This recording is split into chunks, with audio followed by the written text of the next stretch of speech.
శ్రీవేంకటాచలాధీశం శ్రియాధ్యాసితక్షసం శ్రితచేతనమందారం శ్రీనివాసం అహం భజే.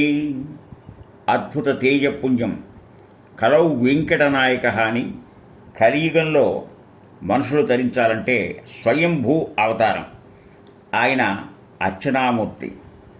ఆయన్ని చూసిన వెంటనే ఎడలేని బాధలన్నీ ఒకసారి మటుమాయం అవుతాయి. మనకి ఇటువంటి వైరాగ్యం అంటే వెళ్ళాలని తప్పించే జనం ఎంతోమంది. నడిచో ఏ రకమైనటువంటి తిప్పలబడో బస్సుల్లోనూ అట్లా చేరిన తర్వాత ఆ దివ్య తేజ పుంజాన్ని ఒకసారి చూసిన తర్వాత వెనక్కి నడిచొస్తూ మళ్ళా ఎప్పుడు చూస్తామనేటువంటి నిరీక్షణవంతవుతుంది. అదొక రకమైనటువంటి ఆ తేజస్సులో ఉన్న అద్భుతం. అదే కాకుండా ఆ ప్రాంతానికి వెళ్ళాలని ఎందుకు ఉవ్విళ్ళూరుతారంటే ఒక మాసంలో ఆ ఋతు ప్రభావాలన్నీ మనకు అక్కడ కొట్టొచ్చినట్టు కనబడతాయి. గలగల జారి ఆకాశగంగా, కొండవాళ్ళల్లో అడవి మల్లెలు, మొగలి పువ్వులు, కమ్మని తావులు, చెట్ల పొదలు, బావులు, సరోవరాలు నిర్మలంగా ఉంటాయి. రకరకాల జలపక్షులు, పద్మాలు, కలువలతో నిండిన సరస్సులు. ఇదంతా ప్రకృతి సంపద. ఇవి కాక వందల సంవత్సరాల వెనకాల ఒకప్పుడు అన్ని అడవులే. ఇవాళ మానవుడు తన స్వప్రయోజనానికి అక్కడ వచ్చేవాళ్ళకి ఆశ్రయానికి భవంతులు ఇంకా ఏర్పాటు చేస్తున్నారు. అక్కడ వెంకటేశ్వరుడు కలి దైవం ఖచ్చితంగా ఉన్నాడన్న ప్రగాఢ విశ్వాసంతోనే మనకి అద్భుతాలు మనకి కనబడతాయి. 7 కొండల మీద ఆ గరుడుడి మీద వచ్చి ఉన్నాడా అన్న అనుభూతి కలుగుతుంది. అక్కడ ఉన్న గోపురాలు, మంటపాలు, స్తంభాలు, ప్రాకారాలు అన్నీ ఏవో మనకి ఆయన యొక్క ఉనికిని చాటుతూ ఉంటాయి. కొంత దూరం పోతే ఆ ఘోష, ఆ వెంకటేశ్వర యొక్క సుప్రభాతం ఉదయంలో వెంకటేశ్వర స్వామిని కూర్చున్నటువంటి పాటలు, అగరధూపాలు, మంచి గంధ కర్పూరాలు, ఇక వంటశాల నుంచి వచ్చేటువంటి ఘుమఘుమలు, వీటిని విడిచిపెట్టలేము. వీటన్నిటిని చూస్తే ఈ లోపల జరిగేటువంటి అనేక అర్చనా కార్యక్రమాలు ఆయనకి, మనకైతే మిగతా దేవతలకి రాముల వారికి చైత్రమాసం, మరి ఈశ్వరుడికైతే మాఘమాసం. ఇక్కడ అలా కాదు. నిత్య కళ్యాణం, పచ్చతోరణం, ఆ మంగళవాద్యాలు, ఆ వేణుగావాలు, ఇవన్నీ ఏమిటంటే తిరుమల వైభోగమే వైభోగం. అదొక ప్రపంచం, అదొక వైకుంఠం. అక్కడ వైకుంఠంలో విరజానది ఎలా ఉందో ఇక్కడ వెంకటేశ్వర స్వామి యొక్క దేవాలయం పక్కనే ఆ యొక్క పుష్కరిణి. ఆ పుష్కరిణిలో ఎన్నో నదులు తాలూకు జలాలు వస్తాయని చెప్పి విశ్వాసం.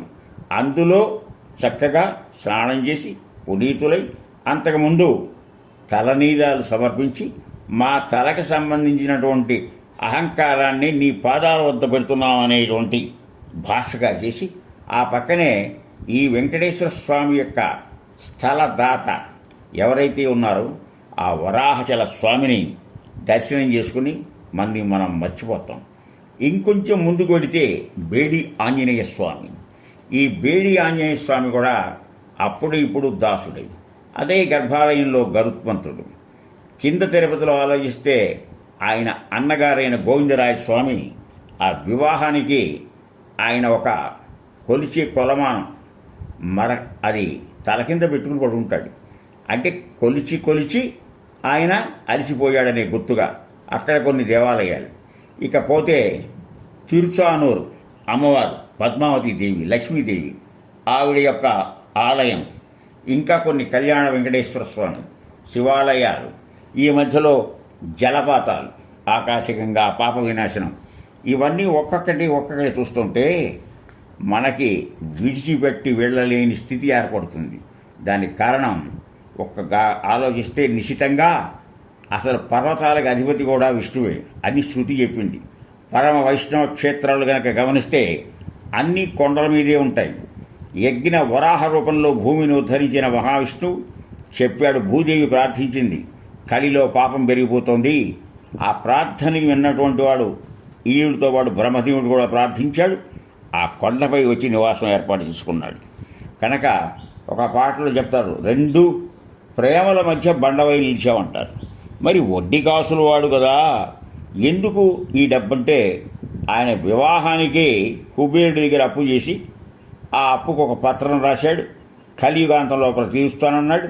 అది భక్తుల నుంచి అది తీసుకుంటున్నాడు.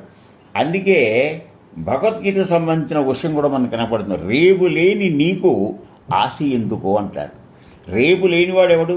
ఉన్నది ఒక్కటే, నిన్న లేదు, రేపు లేదు, నేడు లేదు. దానికి మనకి అజో నిత్య శాశ్వతోయం పురాణం నహన్యతి హన్యమానే శరీర అని చెప్తారు. అంటే ఆయనకి పుట్టుగా లేదు, సావు లేదు, ఎల్లప్పుడూ ఉన్నాడు, ఆమ్ని ప్రజెంట్. అలాంటి మహనీయుడికి ఆశ ఎందుకుంటుంది? భక్తుల దగ్గర అంత దగ్గర తీసుకుంటున్నాడా? ఎవరి ప్రాప్తం ప్రకారం వాళ్ళు ఇస్తూ ఉంటే దాన్ని ఏమన్నా ఆయన దగ్గర పెట్టుకున్నాడా? మళ్ళా ధర్మశాలలు, ఎన్నో కళాశాలలు, ఎన్నో వేద సంబంధించినటువంటి పరిషత్తులు, వీటన్నిటికీ మళ్ళా రీసైక్లింగ్ చేస్తున్నారు. కనుక ప్రతి సంబంధమైన ఆ వెంకటేశ్వర విషయాలని సాటి చెప్తోంది. అదేమిటో మీరు మామూలుగా చూస్తే మట్టి గుట్ట కాదు, రాతి కట్టడం కాదు, సాక్షాత్తు ఆదిశేషుడే క్రీడాపర్వతంగా మారాడు. ఆ పారిన దానిలోనే అక్కడికి వచ్చిన వాళ్ళని కాపాడే తిరుమలకు అహంకార మదోన్మత్తులు అక్కడికి రాలేరు.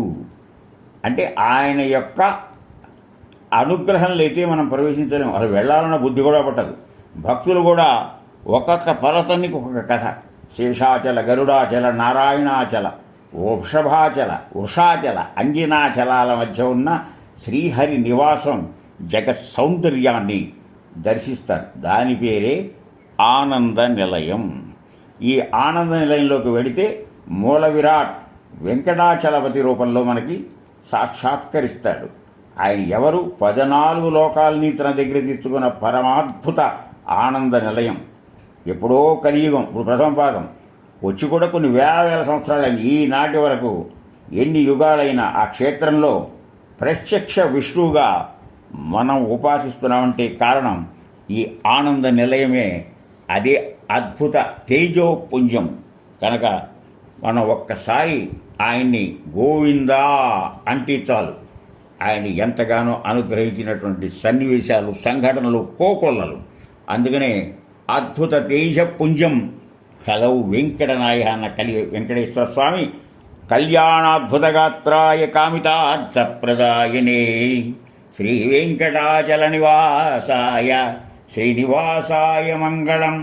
ఆయన్ని గురించినటువంటి సుప్రభాతం కోసం పంచముఖుడు, చతుర్ముఖుడు, సచతుర్ముఖ షణ్ముఖ పంచముఖ ప్రముఖాఖిల దైవత మౌల్యమనే శరణాగత వత్సల సారణిదే పరిపాలయ మామృష శైలవతే అతివేలతయాదవ దుర్విషహై అనువేల కృతై అపరాధశతై భరితం త్వరితం వృషశైలపతే పరయా కృపయా పరిపాహి మరి.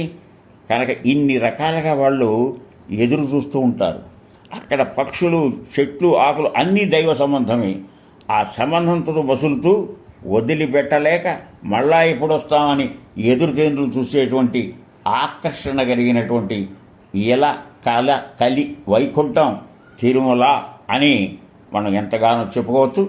ఆ వెంకటేశ్వరుని యొక్క కృపాకటాక్ష వీక్షణాలకు అందరికీ ప్రవేశించి దుర్భరమైనటువంటి జీవితం మరి మనం తేలిగ్గా సునాయాసంగా మనం చేసుకోవచ్చు. అసాధ్యాలు కూడా ఆయన దర్శనంతో సుసాధ్యాలు అవటంలో ఎటువంటి సంశయం అక్కర్లేదు. హరి ఓం.